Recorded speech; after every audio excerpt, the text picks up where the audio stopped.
他被称为海军最顽强的混蛋，但也是美国海军为数不多的多面手，上得了天，下得去海，钻得了研究室，还能跟着总统搞外交，被海军称为全能的上帝。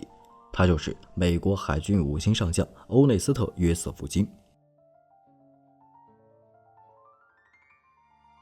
1878年，欧内斯特·金出生在俄亥俄州的洛林。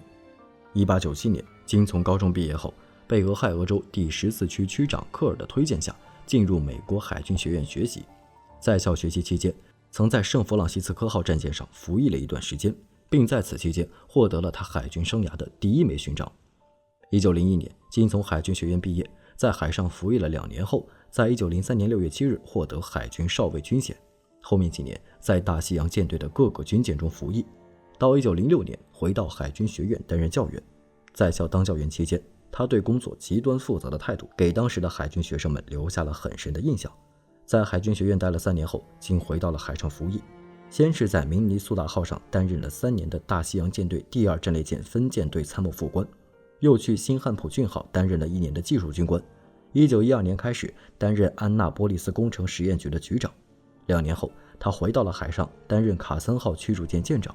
在1914年8月到大西洋舰队鱼雷艇部队副官。1915年12月任鱼雷艇部队第6分队司令。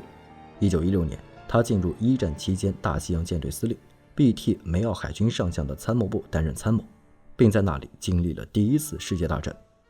1战结束后，又在多艘战舰上担任参谋官，后因在大西洋参谋部表现出色，获得海军10字勋章。1919年，金再次回到海军学院担任研究生院的院长。1922年7月，到大西洋舰队的潜艇部队担任参谋，在这段时间接触了很多关于潜艇作战的问题。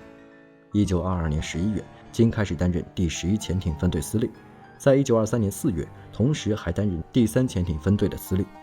1923年9月，调往新伦敦潜艇基地司令。在1925年9月25日，因指挥抢救 S-51 潜艇表现优异，获得海军优异服务勋章。在1926年，金被调到了侦察搜索舰队，担任航空中队长副官。1927年5月，48岁高龄的金取得了飞行员执照。1928年调任华盛顿特区海军部航空局副局长。1929年调任弗尼吉亚诺福克海军航空兵基地司令。1930年6月成为列克星敦号航母的舰长。1933年到1936年担任海军部航空局局长的职位。1936年担任海军航空侦察兵司令。1938年1月晋升中将。在1941年2月晋升为海军上将，同时担任大西洋舰队司令。在1941年初的时候，美国通过租借法案结束了中立状态，将给所有的抗击轴心国的国家以援助。此时的大西洋正在被德国的游艇所统治，这让英国很是难受。游艇袭击商船，让英国重要的军用资源沉入海底，没有资源，就让在欧洲和非洲作战的盟军难以维持战力。英国就向美国援助。金上将为了实现罗斯福总统对丘吉尔首相的承诺，制定了3次1号作战计划。该计划说明，任何接近西半球25英里的交战国，无论是舰船还是飞机，美军都将其认为是对西半球的入侵行为，将在警告无效后进行攻击。这个命令巧妙地将英法2国排除了被攻击的行列，让德国的潜艇不敢轻易进入这片区域。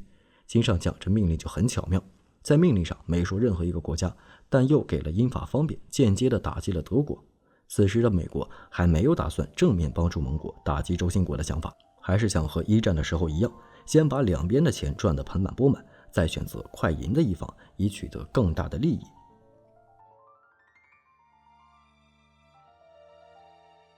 1941年12月7日，日本轰炸珍珠港，给美国太平洋舰队造成了很大的损失。那么日本为啥要去惹美国呢？因为日本作为一个人口密集的岛国，本来自然资源就很匮乏，加上对外扩张的急剧消耗，它只能去对欧美等国资源丰富的亚洲殖民地动手。美国不能只看着那么多资源落到日本手里，于是美国就停止对日本的出口计划。而日本上层骄傲自大，认为自己已经有了可以击溃美国海军的实力，就派海军去轰炸当时驻扎在珍珠港的美国舰队。虽然日本轰炸珍珠港成功了，但是美国海军的主要力量航空母舰当天不在珍珠港，所以还有再战的能力。在珍珠港被攻击后，美国民众一反反战的态度，都想着要去打日本，以报心头之恨。时任美国总统的罗斯福在珍珠港事件后宣布对日本开战，任命金为美国海军总司令，任命尼米兹为太平洋舰队总司令。尼米兹也是不负众望的轰炸东京和中途岛的胜利，重重地打击了日本的嚣张气焰。但金上将这边就有了些问题。虽然金上将将文字游戏玩得确实很好，但他也有头昏的时候。在美国加入二战后，金在美国东海岸没有实行灯火管制，并且没有为商船派出护航舰船。虽然他派出海军和海岸警备队去搜索德国的潜艇，但海军和海岸警备搜索的规律被德国的潜艇部队所掌握到。在搜查队行动的时候，德国潜艇就下潜隐藏；搜查队返回港口的时候，德国潜艇就浮出水面准备行动。而港口的灯光也让德国潜艇看清了商船的行踪。金上将这是给德国潜艇行的方便。这段时间德国潜艇部队过得也是极其充实，这么好的条件，不多击沉几艘商船，感觉对不起自己，也对不起金上将。德国潜艇部队的美好时光到1942年5月结束了，美国海军开始给商船出动护航舰队了。护航舰队也的确有作用，也证明金上将之前的决定的愚蠢。之后的美国参谋长联席会议上，金上将当时极力反对美军主力进入欧洲和北非作战，应该全力支持太平洋战场。毕竟这个时候将主力派去欧洲的话，还没有对付德国潜艇的方法，也是给欧洲的国家的商船当保镖，还不如将全力投入太平洋战场，让美国海军好好发挥，和日本的海军面对面对抗，这样才能凸显美国海军，以取得国家对海军更大的支持。在美国太平洋舰队中途岛胜利后，金上将反对其他参会成员将盟军资源优先分配给欧洲战场的计划，提出对瓜岛发起进攻。美军上层同意了金上将的意见，开始了对瓜岛的战役。美国利用海空优势拿下瓜岛，在瓜岛后，美军干掉了袭击珍珠港的主要黑手之一山本56。本来山本去慰问他的老乡的，结果因为日军电台密码的泄露，美国掌握了山本56的行踪，派出飞机。短短的几分钟内，山本的座机就因为中弹坠机了。美国成功干掉山本，此时的日本还处在懵逼状态。但通过对事件的调查了解到，山本座机飞行的这片空域，美国飞机之前都没来过。难道是我们的电台密码出了问题？这样一想，日本就更加懵逼了。不是前几天才换的新的密码本吗？怎么会被美国破解呢？其实美国是在被击败的日军舰艇内发现了日军上一代密码。美军的破密人员通过对日军使用密码的习惯，猜到了山本56的行程。原来金上将在大气层早就料到了这一手。在二战结束后，金上将担任海军作战部长，为美国海军、海军陆战队、海岸警卫队都做出了卓有成效的领导。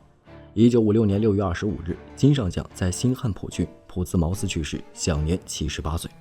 这位上了年纪的将军本来可以在办公室里颐养天年，但是他还是在国家需要他的时候站了出来，用他偏激执拗的性格改变了美国对战力舰的看法，开始重视航空母舰。也是因为他多次强硬的态度，让美国做出了在我们现在认为对的行动。虽然他偏激执拗、咄咄逼人，但他是优秀的将领。那么大家对欧内斯特金有什么看法呢？欢迎在下面的评论区留言。好了，今天的视频就到这里，想了解更多记得点个关注，下期视频我们不见不散。